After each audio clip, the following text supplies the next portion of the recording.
Mga mahal na kapatid, muli po tayong mag-aaral ng mga salita ng Diyos.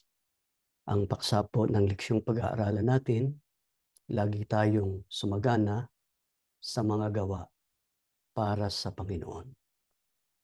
Sa gitna po ng malubhang suliraning pangkabuhayan sa buong mundo na nakaapekto sa halos lahat ng pamilya, kapansin-pansin na maraming mga kabataan ang patuloy na nagsisikap sa kanilang pag-aaral upang tumuklas ng karunungan sa pag-asang iyon ang maghahatid sa kanila sa pagtatamo ng magandang kinabukasan. Samantala sa panig ng mga magulang, ginagawa po nila ang buo nilang makakaya, nagsisikap kahit na gumawa ng mga bagay sa labas ng kanilang comfort zone upang magabayan at suportahan ang kanilang mga anak na makamit ang kanilang mga pangarap sa buhay. Hindi po kalalabisang sabihin na ang lahat ng pagsisikap na ito ay nagpapakita lamang na ang lahat ng gawain ng tao ay nakatuon sa pagkakamit ng isang maganda, matagumpay o pinagpalang buhay. Ngunit alam po ba ng lahat kung paano ito matatamo? O anong uring gawain o pagsisikap ang maghahatid sa tao sa matagumpay o pinagpalang buhay? Bukod dito, totoo ba ang kaisipan na ang material na mga bagay at pagsusumakit para sa buhay na ito'y garantiya ng isang buhay na walang kalungkutan o isang maganda at puno ng sayang buhay? Ayon po sa Biblia, anong uring buhay mayroon ang tao dito sa daigdig? Magsimula tayong bumasa dito po sa Ecclesiastes sa 5:15 hanggang 17. Kung paanong tayo'y walang dala nang sumipot dito sa daigdig, wala rin tayong madadala pagpanaw natin. Wala tayong madadalang anuman sa ating pinaghirapan. Narito pa ang isang mahirap isipin. Kung ano ang ayos ng tayo'y dumating, gayon din ang ating ayos sa ating pag-alis. Nagpapakahirap tayo, ngunit wala ring napapala. Bukod dito, ang buhay natin ay laging may alinlangan, puno ng balisa, hapis, karamdaman, at kabiguan. Si Haring Solomon po ang nagsabi ng mga pangungusap na ito. Sabi niya kung paanong tayo walang dala. Nang sumipot dito sa daigdig, wala rin tayong madadala sa pagpanaw natin. Kung anong ayos natin nung tayo'y dumating, gayon din ang ating ayos sa pag-alis. Paano kung ang tao ay magsikap na lubos at dahil doon ay nagtamo ng napakaraming bagay sa buhay? Ang sabi rin ni Solomon, nagpapakahirap tayo. Ngunit wala ring napapala. Bakit niya nasabi yun? Gayong napakarami niyang tinamasa sa buhay na ito. Pinuno siya ng Diyos ng karunungan, ng malaking kayamanan at kapangyarihan. Ano pat wala siyang ginusto na hindi niya nakuha dahil sa kanyang pagsisikap at pagpapagal. Bahay, nagpagawa siya ng palasyo na mas malaki pa sa templo ng Jerusalem. Isipin ninyo, 13 taon itinayo yun. Malaki. Magara. Sasakyan, napakarami niyang karo o chariots. Napakarami niyang kabayo at mga ngabayo. Ano pa? Nasa kanya na ang lahat. Ang sabi nga, wala siyang ginusto na hindi niya nakuha. Subalit, nasabi pa rin ni Solomon, nagpapakahirap tayo, ngunit wala ring napapala. Bakit? Sapagkat ayon sa kanya, ang buhay natin ay laging may alinlangan. Puno ng balisa, hapis, karamdaman at kabiguan. Hindi po ba ito nga ang realidad ng buhay. Gayunman, marami ang nagsisikap at wala naman pong mali roon. Walang masama na ang mga anak magsikay sa kanilang pag-aaral upang sila ay magkaroon ng magandang kinabukasan. Pag nakatapos mag-aral, magsikap sa paghahanap buhay para maging maginhawa, maging masaya ang buhay. Walang masama sa mga magulang na magpagal, magsakit para sa kapakanan ng kanilang mga anak. Pero garantiya ba na pagka nagsumikap ang tao sa paghahanap buhay at natamo ang maraming bagay dito sa mundo, ay hindi na siya magdaranas ng kahapisan o ng kapanglawan.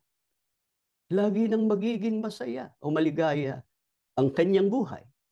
Pakinggan niyo nakasulat dito po sa Ecclesiastes din, sa 2 mga talatang 22 hanggang 23. Ano man ang gawin ng tao ay nagdudulot ng kabiguan at sakit ng kalooban.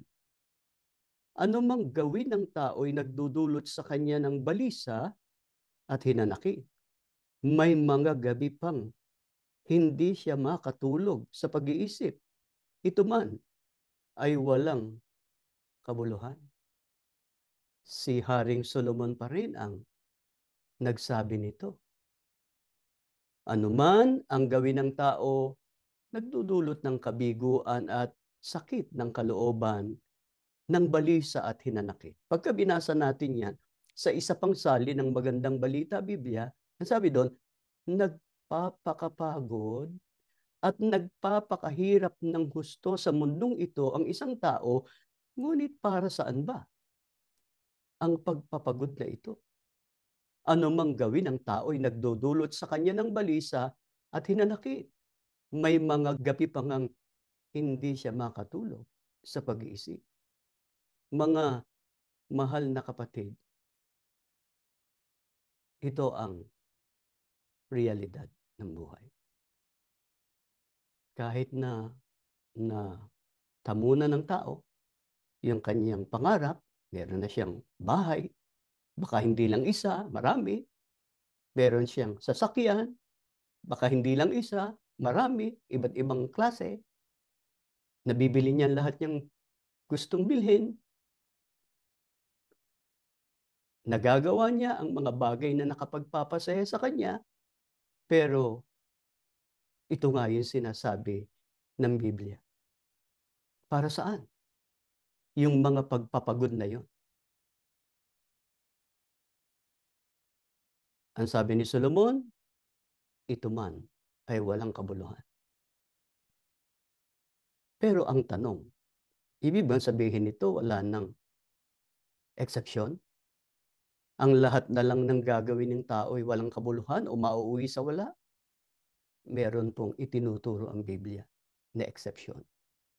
May mga gawa na pagka ito ang ginagawa at pinag-uukulan ng panahon at pansin natin na mga lingkod ng Diyos, hindi mawawala ng kabuluhan. Hindi mauuwi sa wala. Alin po yung mga gawang yun na hindi mawawala ng kabuluhan o hindi mauuwi sa wala? Pakinggan nyo nakasulat dito po sa unang Korinto sa 15, talatang 58.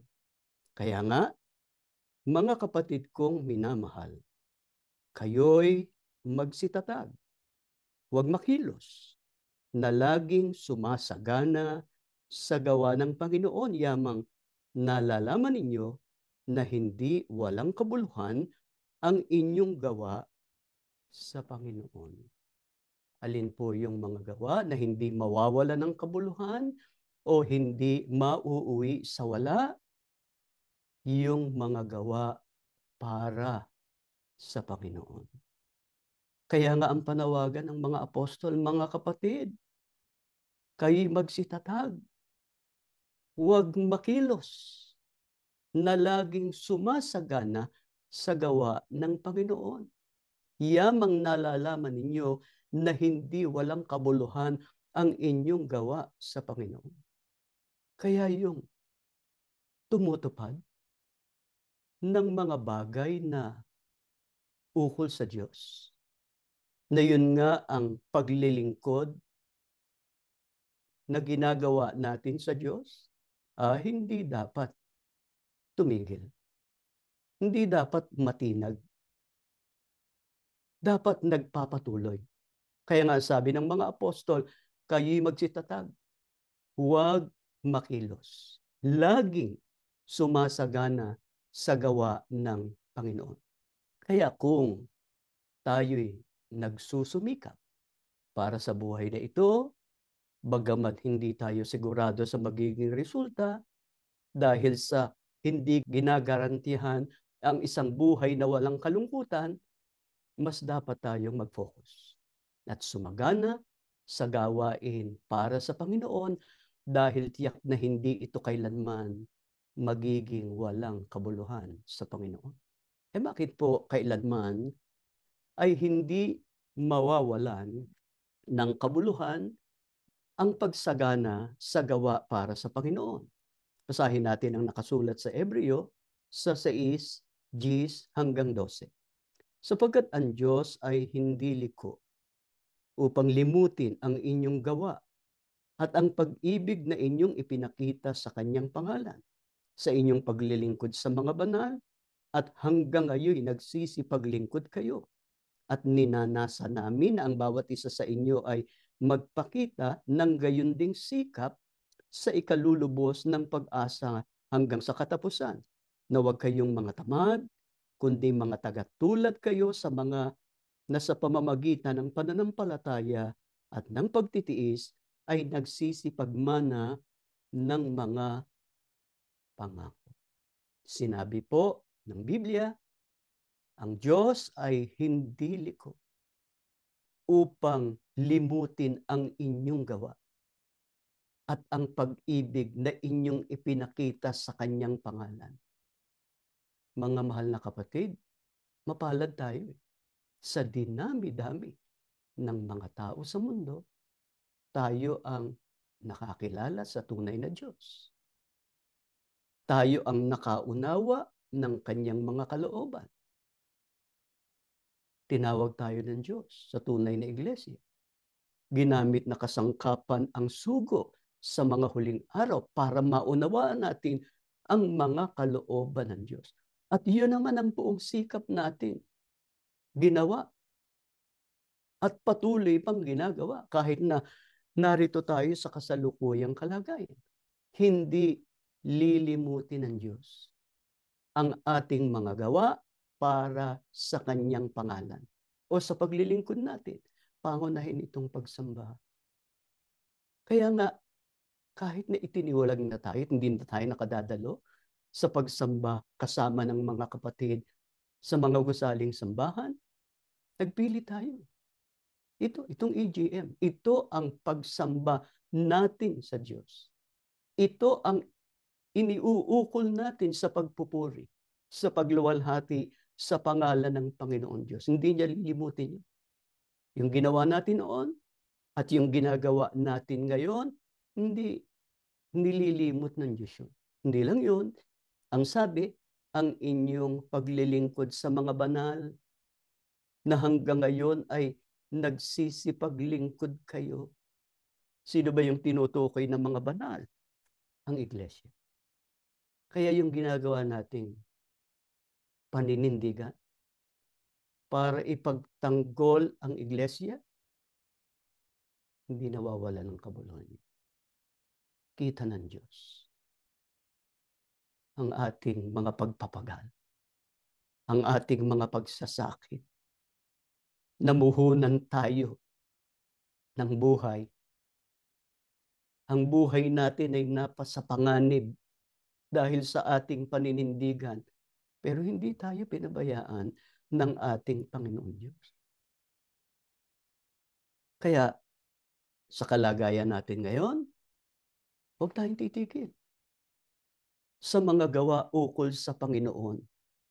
Kaya ang sabi nga, ni Apostol Pablo, ninanasa namin na ang bawat isa sa inyo ay magpakita ng gayon ding sikap sa ikalulubos ng pag-asa hanggang sa katapusan. Ang katapusang tinutukoy, maaaring yung pagkalagot ng hininga natin o ang pagparito ng Panginoong Kristo. Ano pa sabi ni Apostol Pablo? Huwag kayong mga tamad, kundi mga tagatulad kayo sa mga sa pamamagitan ng pananampalataya at pagtitiis ay nagsisipagmana ng mga pangako. Ito ang tunay na mapalad. Dito pa lang sa buhay na ito, andun ang patnubay. Andun ang pagpapala ng Diyos. Lalo na pagdating ng takdang panahon, magmamana tayo ng pangakong buhay na walang hanggan doon sa piling ng Diyos sa langit. Mga mahal na kapatid, maaring sabihin ng iba na sinikap naman namin na magpatuloy sa mga gawain para sa Panginoon. Ngunit ngayon, lalo na sa hirap ng buhay at sa kalagayan ng iglesia, nahihirapan kaming gawin yun.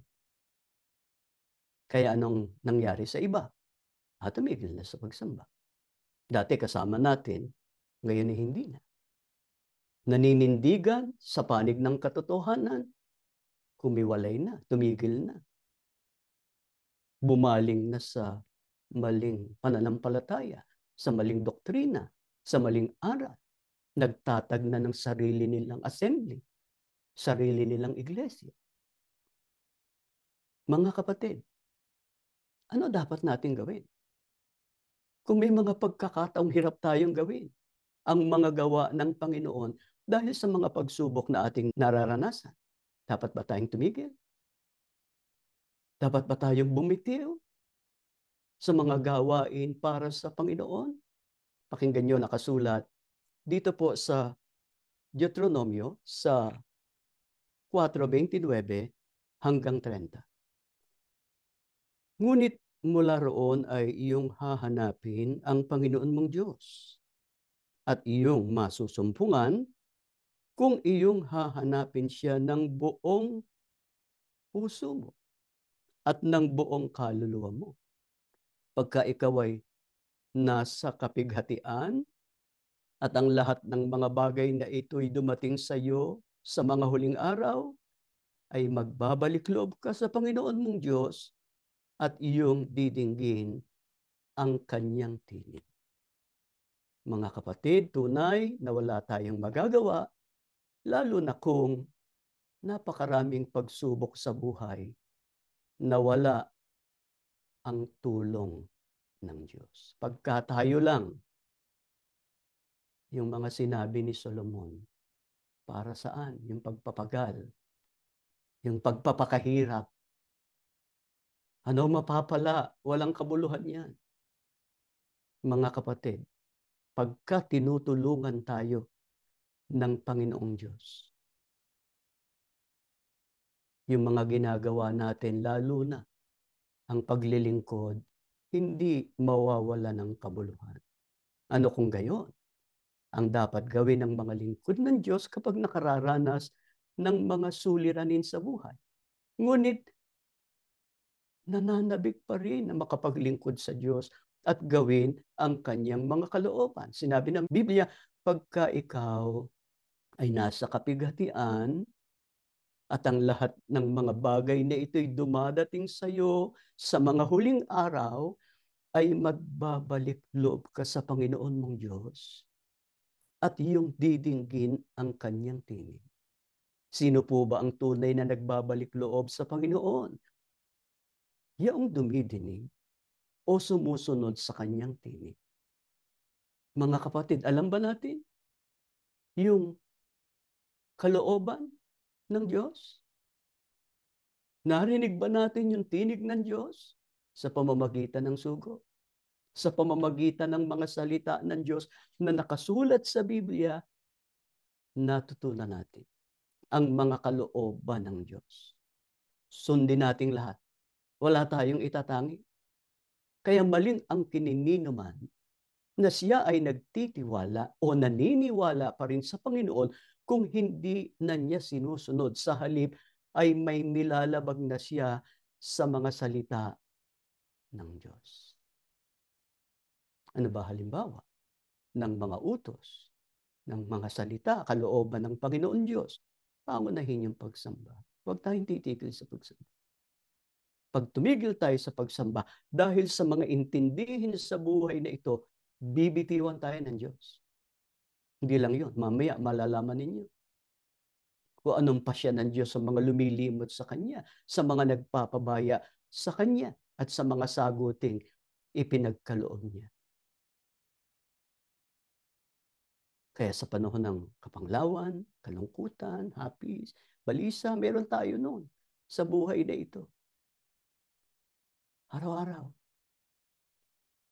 Iba't ibang sitwasyon ng buhay. Dumarating ang mga suliranin sa iba't ibang anyo. Pero ano man yun, gaano man karami yun, gaano man kabibigat yun, ano pangako ng Diyos, pagka tayo'y natutong magbalik loob sa Kanya at sumunod sa Kanyang tinig. Ang sabi ng Biblia, masusumpungan mo siya kung hahanapin mo siya ng buong puso mo at ng buong kaluluwa mo. Kaya yung pananalangin, napakahalaga nun eh. Panalangin pansarili, panalangin pansambahayan, panalangin ginagawa natin pagka tayo'y nagkakatipon, napakahalaga noon. Para matamo natin ang pagtulong, ang pag-iingat at pagliligtas ng Panginoon Diyos, lalo na sa panahong ito. Napakahirap ng buhay. Dahil sa iba't ibang kadahilanan, digmaan, kalamidad, karahasan, salot, napakaraming dahilan para lalong bumigat ang buhay ng tao sa mundo. Pero tandaan natin mga kapatid, nakikiraan lang tayo sa mundong ito. Naglalakbay lang tayo, hindi tayo taga rito, mga tinawag tayo, mga hinirang tayo ng Diyos para maglingkod sa Kanya at magtamo ng pangakong kaligtasan. Kaya huwag tayong tumulad sa iba na nawala na yung pag-asa at pagtitiwala sa Diyos. Nang hawak na sa sariling karunungan, sariling kakayahan. Ang katunayan, tumigil na sa pagsamba. Tumigil na sa paggawa ng mga bagay na ukol sa Diyos. Maaring yung iba ay naglilingkod pa rin sa Diyos. Gumagawa pa rin. Pero lisya na ang ginagawa. Kung ano na lang yung gusto niyang sundin, kung ano na lang yung gusto niyang gawin sa mga utos ng Diyos, nakakalimot sa Diyos yun. Kasi isa lang sa mga utos ng Diyos ang tinitisod natin o hindi natin tinutupad, nagiging makasalanan na tayo sa lahat. Ano ba ang isa pang halimbawa ng utos ng Diyos bukod sa pagsamba sa Kanya? Yung pagbabagong buhay, yung matuwid, yung banal, yung malinis na pamumuhay sa harap niya. Mamaya ay makikita natin ang kahalagahan no? Na nabuhay tayo ng matuwid, banal, tapat sa harap ng Panginoon Diyos. Ano pang utos ng Diyos? Bukod sa pag-ibig sa Kanya, yung pag-ibig sa ating kapatid, pag-ibig, paggalang sa magulang. Baka nga ang sigla-sigla natin sa iba't ibang gawain, sa pagpapalaganap ng mga salita ng Diyos, sa aid to humanity, sa pagtulong sa kapwa, pero yung pag-ibig sa magulang, yung respeto sa magulang nawala. Yung pag-ibig sa kapatid nawala. Ang naghari ay poot, galit. Sa halip na pangunawa, kagandahang loob, pagpapatawad. Ano ba katapat nung ginawan tayo ng kasalanan o ng masama ng kapatid? Magpatawad. Malaki yung kasalanan ginawa niya. May Diyos. Nahahatol. Siyang hukom. Nasa Diyos ang paghihiganti. Ano pat, ilalapat nating lubos ang ating sarili sa kabanalan ng tawag na itinawag sa atin sa pagsunod sa lahat ng mga utos ng Diyos. May mga utos ng Diyos na hindi natin nagagawa ngayon, lalo na nga yung mga tiwala. Halimbawa yung pag-aabuloy, paghahandog. Nakaluluwalhati sa Diyos yun. Utos ng Diyos yun. Lalo't ginagawa mong kusa mula sa iyong puso. Pero alam ba ninyo, may mga kapatid tayo na itiniwalag, tinutuloy nila yung pagsisimpan, yung pagbubukod ng ihahandog nila sa Diyos para sa iglesia. Tinitipon lang nila yon. Para pagka naayos na ang iglesia, ilalaan nila sa Diyos yun. Ilalaan nila sa iglesia.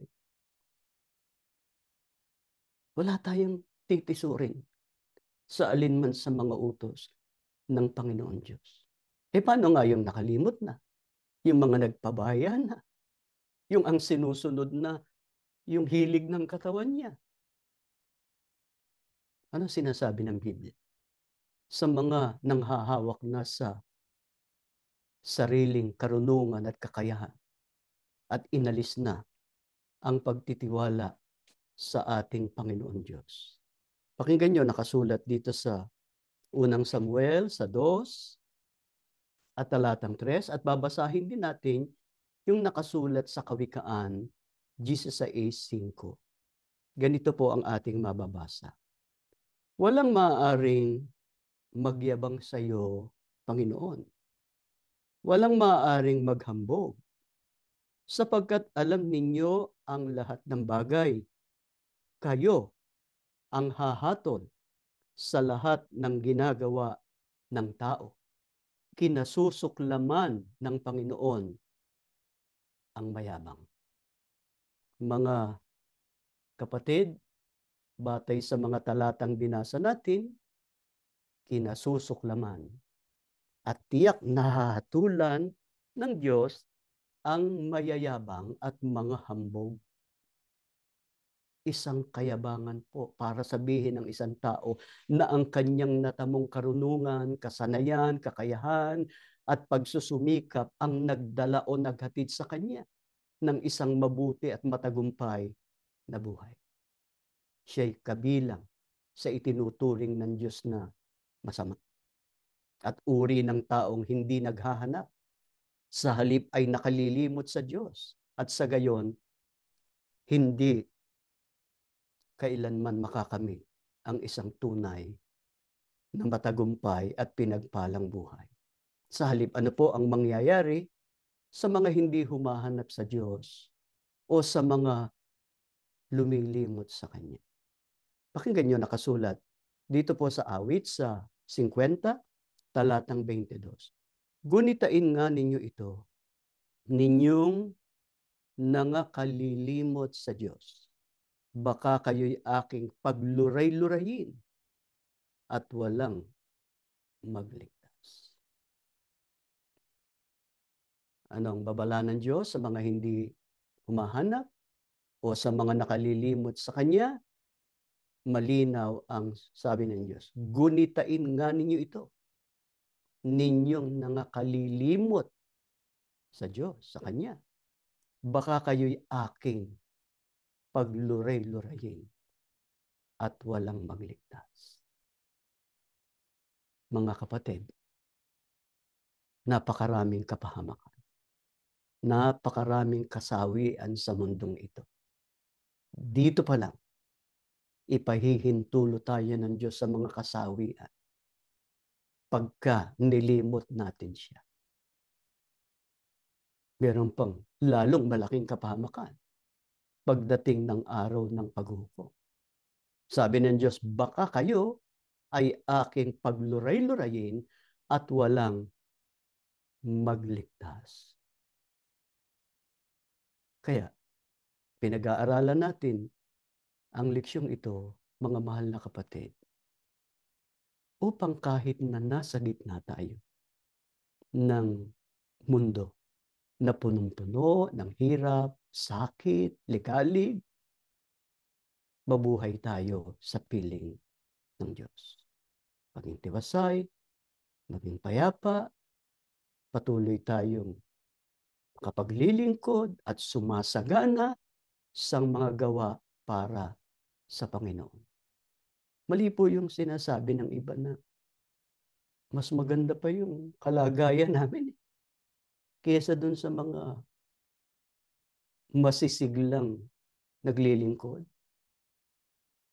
Walang likat sa pagsamba, sa pagtupad ng kanilang mga sagutin sa Diyos. Yung ganong tao, hindi nakita yung pagkakaiba ng nagtatapat sa hindi, nagpapakatuwid, nagpapakasama, sa banal at hindi banal. Merong malaking pagkakaiba. Yung nagpapakatuwid, yung nagpapakabanal, yung nagpapakatapat kesa sa nabubuhay sa kasamaan at nagpapabaya sa sagutin sa Diyos. Ano katunayan? Pakinggan ninyo, dito sa unang Samuel, sa 2, ang talata ay 9, ganito ang sinasabi. Papatnubayan ninyo ang tapat sa inyo. Ngunit ang masasama ay isasadlak sa hirap. Walang maaaring magtagumpay sa sariling lakas. Pag binasa po natin yan sa dating salin, kanyang iingatan ang mga paa ng kanyang mga banal. Ngunit ang masama ay patatahimikin sa mga kadiliman, sapagkat sa pamamagitan ng kalakasan ay walang lalaking mananaig. Mga mahal na kapatid, ibang-iba. Ang buhay ng banal, ng matuwid, ng tapat, kesa sa masama. Kesa sa nabubuhay sa kasalanan at nagpapabaya sa paglilingkod sa Diyos. Nakasulat sa Biblia, malinaw, papatnubayan ng Diyos ang tapat. Iingatan niya ang mga paa ng kanyang mga banal. Hindi tayo lang ang haharap sa mga suliranin ng buhay. May Diyos na tutulong at gagabay sa atin. At yun naman ang karanasan ng marami sa atin na mga tunay na naninindigan sa panig ng katotohanan, sa panig ng Iglesia, sa panig ng Diyos at ng Panginoong Hesukristo. Oo, dumarating din ang mga suliranin, ang mga tiisin sa buhay. Pero pagka nanalangin na tayo sa Diyos, pagka hinanap na natin siya ng buong puso, ng buong kaluluwa, nariyan agad ang sagot ng Diyos, ang saklolo ng Diyos. Pinagagaan niya pakiramdam natin, nilulunasan niya ang mga bagabag natin. Gusto nating hindi lang yun ang gawin ng Diyos, kundi hanggang doon sa tunay na buhay, sa buhay na walang hanggan, makarating tayo, ihatid tayo ng Diyos, ilapat natin ang ating sarili sa kabanalan ng ating kahalalan, ng ating pagka-iglesia ni Kristo. Hanggang ngayon, iglesia ni Kristo tayo. Kabilang tayo sa bayan ng Panginoon Diyos. Bakit? Wala naman tayong itinuturong labag o mali sa mga aral na tinanggap natin sa sugo at sa naunang namahala. Yun nga yung sinisikap natin laging sariwain sa ating puso't isipan. Yun ang pilit naming sinisikap na iabot sa inyo habang narito tayo sa ganitong kalagayan. At lagi nating pinakahangad ng iglesya'y mabalik sa dati nitong banal, maayos, maluwalhating kalagayan para maging karapat-dapat sa pagsalubong sa Panginoong Kristo sa araw ng pagparito niya. Kaya araw-araw sa ating pamumuhay, isangguni natin sa Diyos ang lahat ng ating gagawin. Maging mapanalanginin tayo. At pagka nananalangin tayo, isama natin ang ating buong puso, buong pag-iisip, buong kaluluwa, buong lakas. Didinggin tayo ng Diyos. Sasagutin tayo ng Diyos. Ihahatid tayo ng Diyos. At bibigyan ng maganda, matagumpay, at pinagpalang buhay. Yung material, madali lang sa Diyos na ibigay sa atin yun. Tatawid niya tayo. Marami siyang paraan. Iabot ng Diyos sa atin yun. Paisip sa atin ang dapat natin gawin. Pero, yung paglilingkod natin sa Kanya, yun ang ipagpauna natin. Mabuhay tayo ng matuwid. Mabuhay tayong may kabanalan. Magpakatapat tayo sa pagsunod sa Diyos, pakamahalin natin ang ating pagka-iglesia ni Kristo. Bago tayo manalangin, awitin po natin ang awit ng ating kahalalan. Tumayo kayo mga kapatid.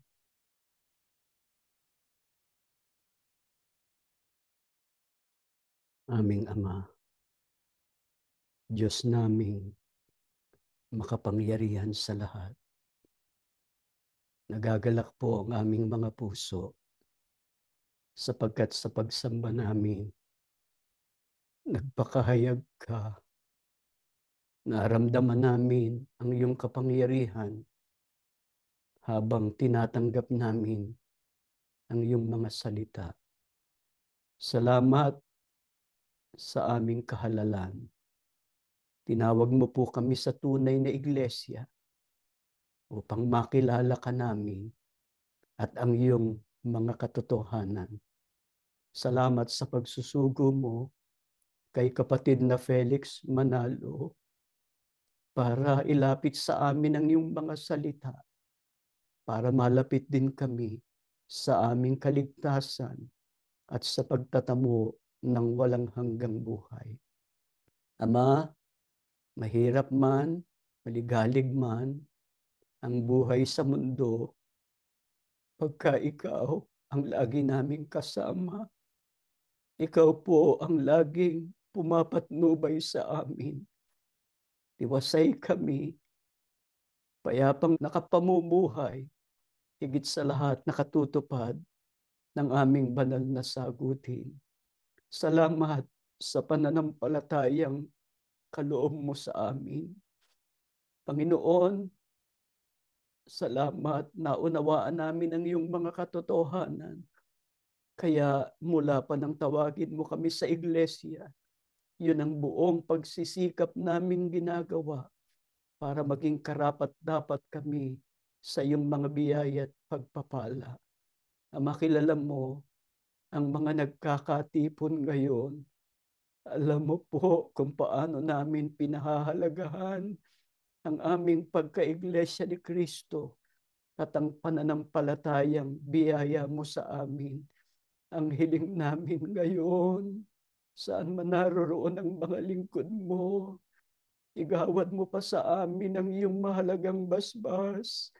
Pagtibayin mo pang muli ang aming kahalalan, ang tunay naming pananampalataya upang makatiyak kami sa iyong mga pagpapala sa buhay pa lang na ito, lalo na sa buhay na darating. Panginoon, pangako namin sa iyo, yayakapin namin ang aming kahalalan. Ilalapat namin ang aming sarili sa kabanalan ng aming pagka-iglesia ni Kristo. Pagka nakikita mong nagpipilit kaming tumutupad, alalayan mo kami. Lagi mo pong tatanglawan ang aming puso't isipan. Pagka dumarating sa amin ang kapanglawan, ang mga kahapisan, ang kabalisahan, sa iba't ibang suliraning dumarating sa buhay namin, at kami dumulog sa iyo.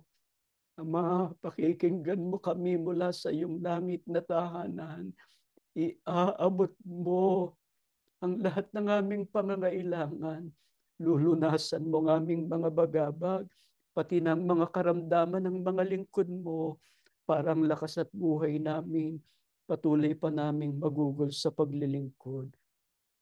Panginoong Heso Kristo, salamat ng marami sa matyaga mong pamamagitan, sa lagi mong pagbabantay at patnubay sa amin. Panginoon, hinihiling namin sa iyo, huwag mo kaming iiwan kahit saglit. Loobin mong masunod namin ang halimbawang iniwan mo sa kababaang loob at pagkamasunurin.